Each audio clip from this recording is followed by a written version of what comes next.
대한민국 국민 모두가 승리하는 그날까지.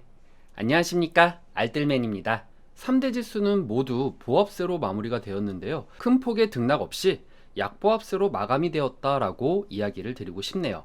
원달러 환율은 1299.04원이고요 빅스 지수는 마이너스 3.98% 하락을 했습니다. 2년물 국채금리는 0.17% 상승을 했고 10년물, 30년물 국채금리는 모두 하락을 했습니다. MSCI 코리아 ETF 지수는 마이너스 1.49% 하락을 했고요.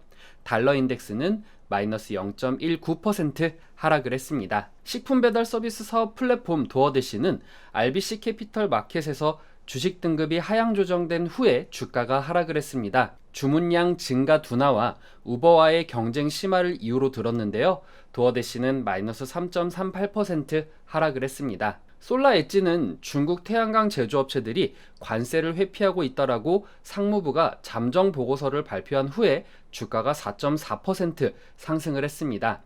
이스라엘에 본부를 둔 솔라 엣지는 이 발표에 이름을 올리지는 않았습니다. 인텔은 비용 절감으로 아일랜드에 있는 직원들에게 3개월의 무급 휴가를 제공하겠다라고 발표한 후에 주가가 마이너스 1.41% 하락을 했습니다. 중국 내 코로나 관련 규제 완화 신호가 투자자들을 진정시키면서 중국 관련주들이 상승을 했는데요.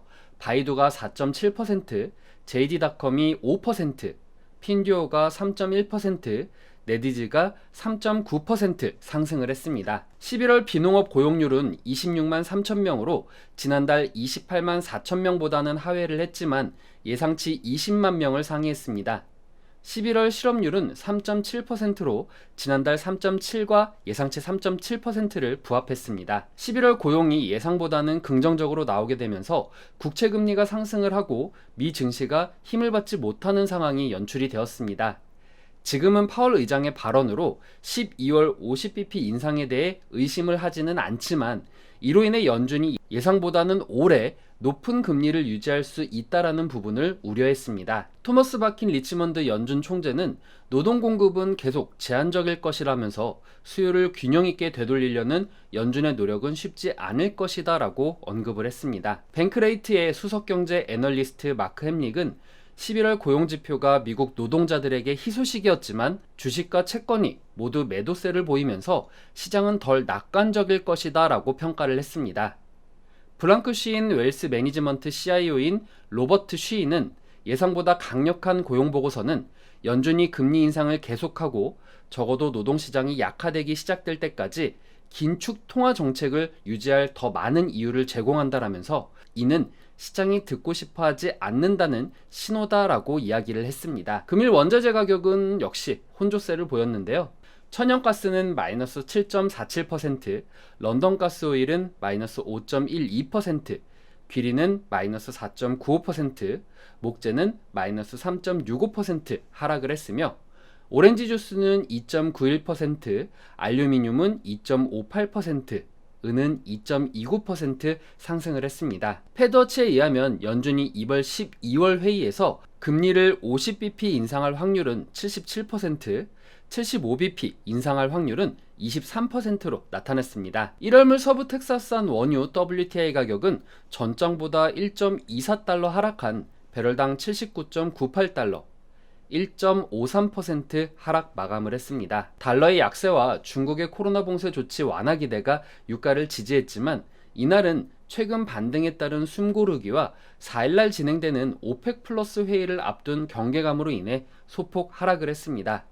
많은 투자자들이 이번 회의에서 산유량을 기존대로 유지할 것으로 기대를 하고 있습니다. 당장 오는 5일부터 EU와 영국이 러시아산 원유 수입을 금지하고 주요 7개국 G7과 EU, 호주 등이 이날 러시아산 원유에 대하여 가격 상한제를 시행할 예정이라서 이에 따른 불확실성이 크기 때문입니다. 이날 EU는 러시아산 원유 가격 상한을 배럴당 60달러로 합의했습니다. 금일 국내 시장은 미국의 고용이 긍정적으로 나옴에 따라 고금리 정책이 오래 유지될 것이다 라는 우려감에 하락 출발이 예상이 됩니다. 하지만 이것은 하락폭으로 크게 이어지는 것이 아닌 파월 의장의 발언이 지지가 되어서 박스 하단이 유지될 것으로 보이기 때문에 시장에 대해 크게 우려할 부분은 아니다라고 생각이 됩니다. 물론 이 부분이 장기적으로 봤을 때 시장에 영향을 주겠지만 당장 12월과 내년 초에는 큰 문제는 없이 지나갈 것 같다라는 생각이 듭니다. 이번 주 PPI를 발표로 시작해서 다음 주 12월 13일 화요일에는 가장 중요한 CPI 발표와 FOMC 회의 시작 이벤트가 남아 있습니다. 해당 지표들이 중요한 만큼 꼭 체크하셔서 좋은 투자 성과 얻기를 기원하겠습니다. 다음은 이번 주 주요 이벤트에 대해서 정리를 했습니다. 12월 5일 월요일에는 11월 서비스 PMI, 11월 ISM 비제조업 PMI가 발표가 됩니다. 12월 6일 화요일에는 10월 무역수지, 12월 7일 수요일에는 3분기 비농업 생산성, 3분기 단위노동 비용, 원유 재고가 발표가 됩니다. 12월 8일 목요일에는 초기 실업수당 청구 건수가 발표가 되고 12월 9일 금요일에는 11월 PPI, 12월 미시간 소비자 기대치, 그리고 12월 미시간 소비자 심리 수치가 발표가 됩니다.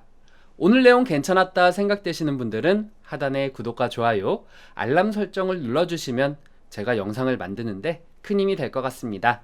오늘도 시청해주셔서 감사합니다.